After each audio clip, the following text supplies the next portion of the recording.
Hola hermanos, hola amigos, ¿cómo están? Otra vez en esta oportunidad que queremos aprovechar para ocuparnos de la palabra del Señor. Estábamos viendo el Evangelio de Lucas y había concluido ya el capítulo 19 la semana pasada.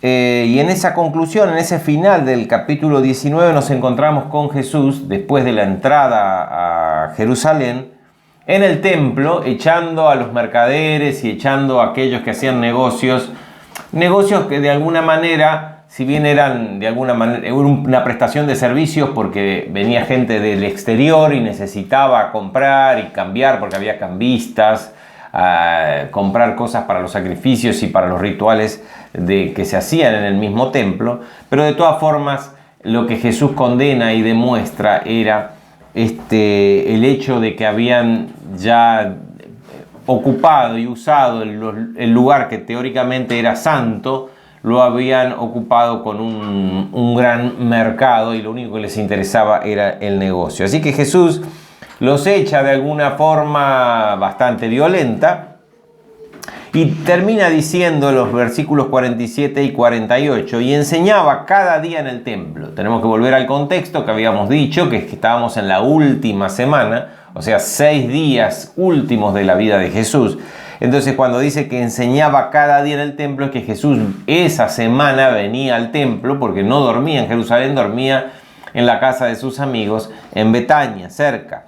Así que enseñaba cada día en el templo, pero los principales sacerdotes, las autoridades religiosas y que en definitiva eran también las autoridades políticas del lugar, del país, los escribas y los principales del pueblo procuraban matarle directamente. Ya esto de que había resucitado a Lázaro días atrás, el hecho de que había entrado de la manera en que había entrado a Jerusalén, ya era realmente complicado para ellos. No quedaba otra solución que la eliminación de Jesús. Directamente querían matarle y eso es lo que se propusieron.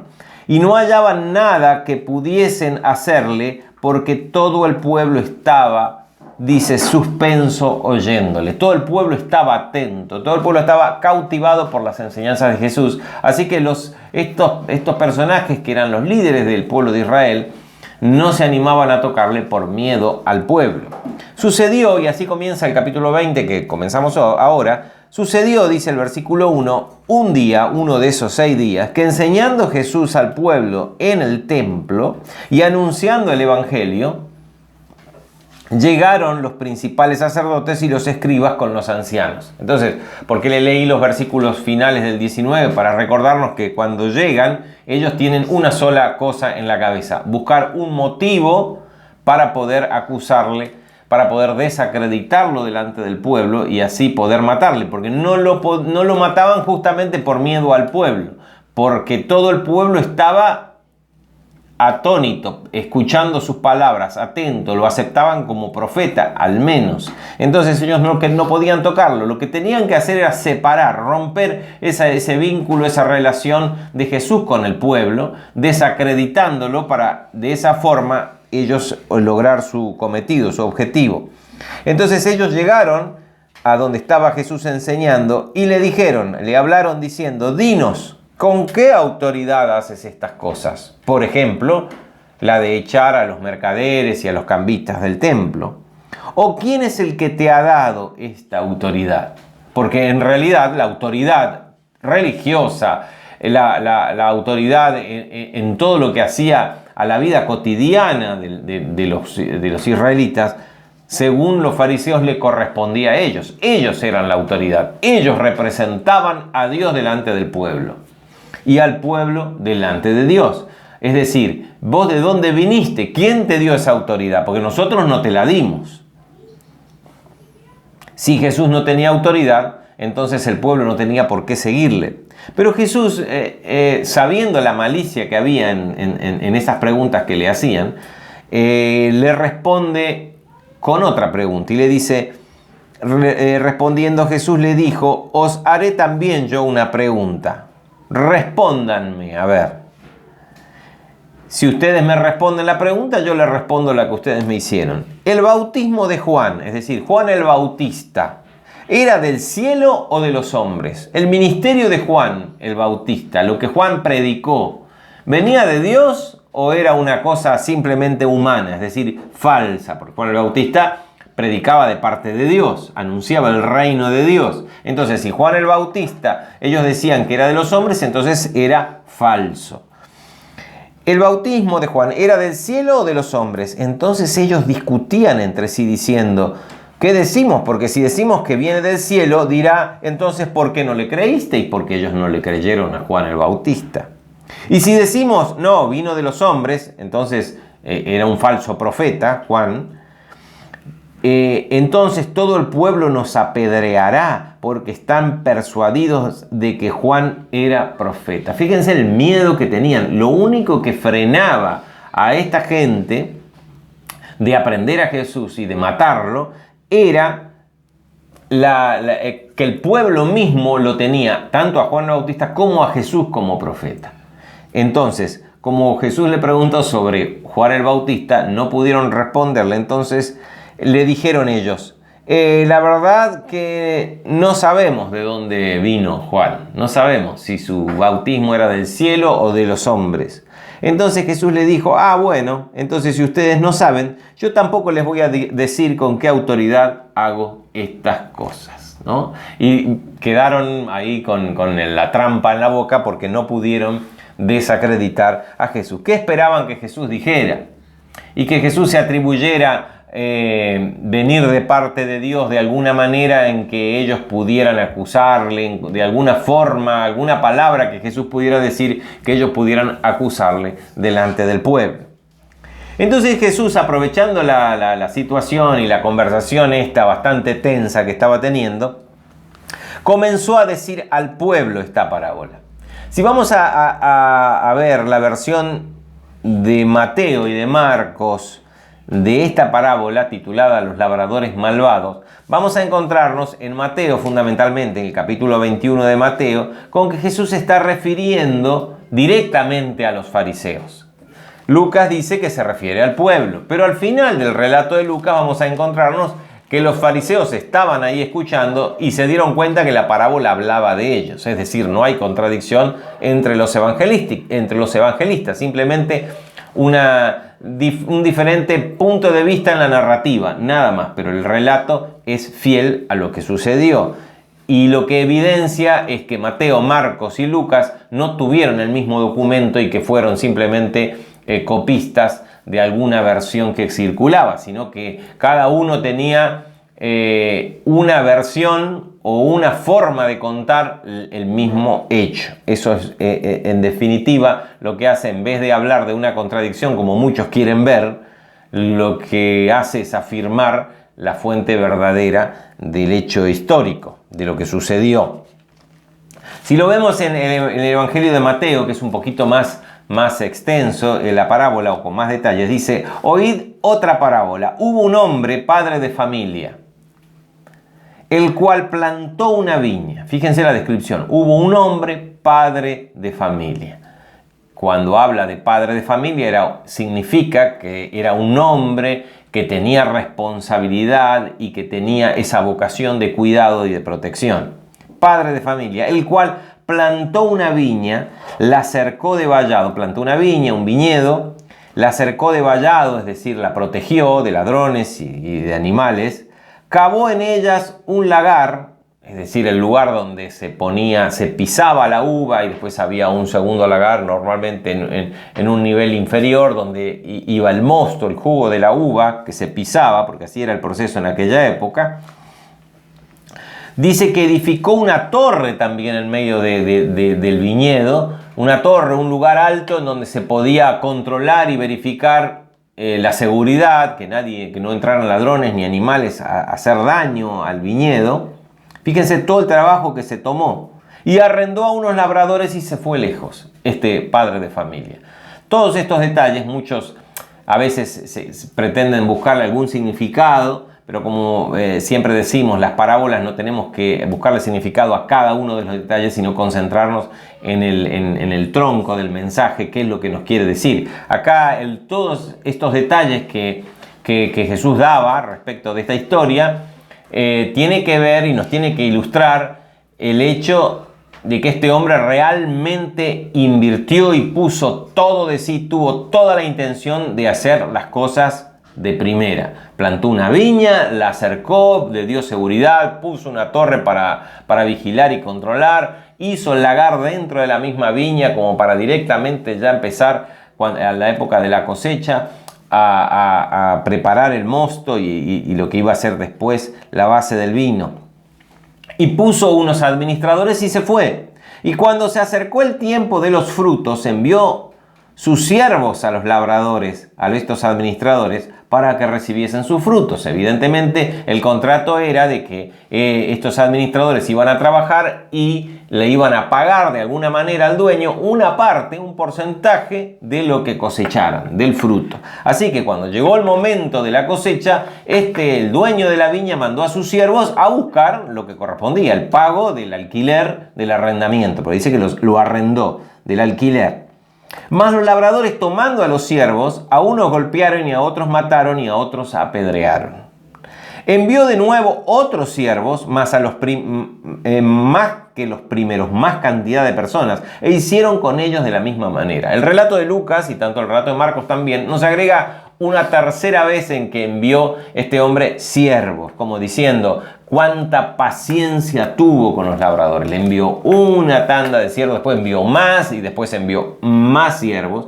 Y estos labradores, por eso el título es Labradores Malvados, estos malvados desagradecidos le hacían lo mismo a cada uno de ellos. Algunos golpeaban, a otros mataban y a otros apedreaban.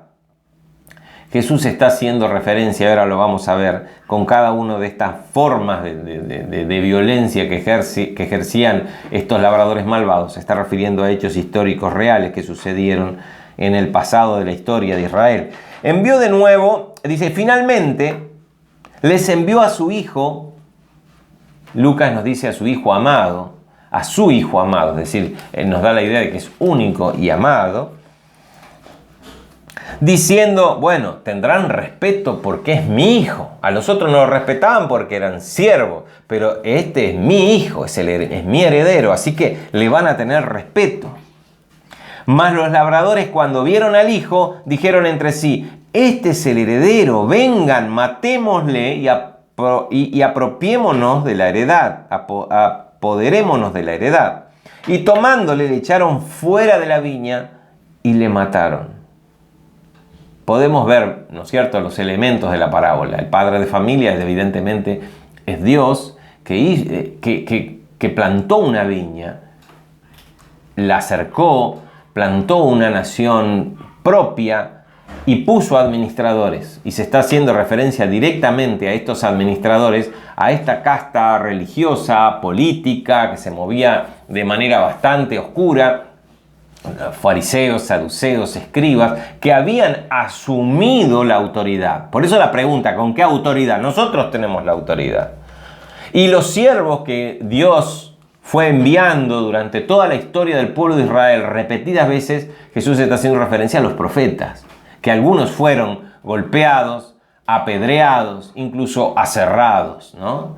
Fueron encarcelados, maltratados. Siempre el pueblo de Israel maltrató y mató a los profetas enviados de Dios en su rebeldía, en su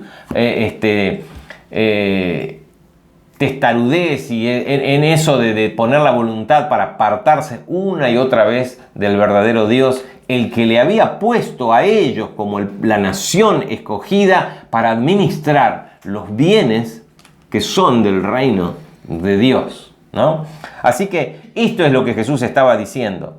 Los que escuchaban esta parábola entendían ciertas cosas, pero no podían entender, por ejemplo, esta parte, que envió a su hijo amado y que a él también lo matan y lo sacan afuera, porque fíjense que Jesús fue muerto fuera de Jerusalén. Le sacaron afuera y lo mataron, diciendo, quedémonos con nuestra heredad. Los fariseos, de alguna manera, ellos sabían que en Jesús, si bien no les podía tener la luz, como en general todavía no estaba esa luz hasta que vino el Espíritu Santo, de comprender a cabalidad quién era y cuál era la misión de Jesús, sabían que Jesús tenía una misión especial y que venía de Dios. Pero eso rivalizaba, eso competía con su orgullo y con su incredulidad y sabían que Jesús les hacía perder la autoridad, les hacía perder lo que consideraban que era de ellos. Entonces, de alguna manera Jesús les está diciendo que con la muerte de Él, ellos están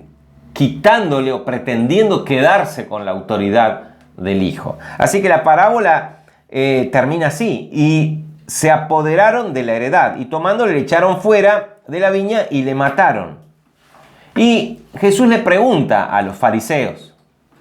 En Lucas, Jesús hace una pregunta básicamente retórica en general, según el relato de Lucas, y es más bien una afirmación. Acá les pregunta: cuando venga pues el Señor de la viña, porque va a venir a pedir cuentas, ¿qué hará aquellos labradores? ¿Qué se merece esta gente? Y los fariseos todavía se ve que no se daban cuenta de que estaba hablando de ellos, y le dijeron, bueno, según Lucas también puede ser que haya respondido gente del pueblo. Le dijeron: a los malos destruirá sin misericordia y arrendará su viña, le alquilará su viña a otros labradores que sí le paguen el fruto a su tiempo. ¿El fruto de qué? De sus propios bienes. Que sí le paguen. Y Jesús le dijo: ¿nunca leyeron en las Escrituras la piedra que desecharon los edificadores? Y está citando el Salmo 118. Ha venido a ser cabeza del ángulo. O sea, esa piedra fundamental que teóricamente los grandes sabios, arquitectos, edificadores la desecharon como mala, terminó siendo la cabeza, o sea, la piedra fundamental del edificio, la cabeza del ángulo. En cada ángulo de un edificio grande se ponía una gran piedra donde se asentaban las dos paredes, ¿no?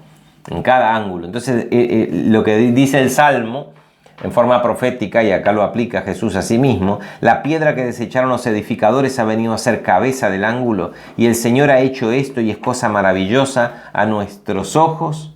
El que cae sobre esta piedra será quebrantado, y sobre quien ella cayere le desmenuzará. Fíjense, muchas veces Cristo y su mensaje, lo que Él significa para el que es incrédulo, para el que es testarudo, el que no quiere entender, el que no acepta ningún tipo de testimonio, de señal, todo está mal, se ciega en su propia incredulidad y esa piedra le hace caer, choca, la incredulidad que tenían los fariseos chocaban contra la realidad del mesianazgo de Jesús. Y el día del juicio, cuando esa piedra caiga, serán desmenuzados. Por tanto os digo, les dice Jesús, y vamos terminando, que el reino de Dios será quitado de vosotros y será dado a gente que sí produzca los frutos para él. Será quitado del pueblo de Israel la autoridad, esa capacidad de administrar los bienes de Dios les fue quitado. Hablemos de 40 años después de este suceso, cuando Jerusalén fue rodeada y destruida completamente, cerca del año 60, en la famosa guerra de los judíos. Terminó la autoridad de la casta farisea y de toda esta gente, ya no más. Y se trasladó a la iglesia y se trasladó a los apóstoles y a los seguidores de Jesús la administración de los bienes del cielo. Dice que oyendo esta parábola los principales sacerdotes y los fariseos entendieron de qué hablaba de ellos. Tal vez no entendieron de qué se trataba, pero sabía que hablaba de ellos. Pero al buscar cómo echarle mano, porque tenían mucha bronca, temían al pueblo porque tenían a Jesús por profeta. Para terminar, solamente una cosita para que meditemos y para que pensemos.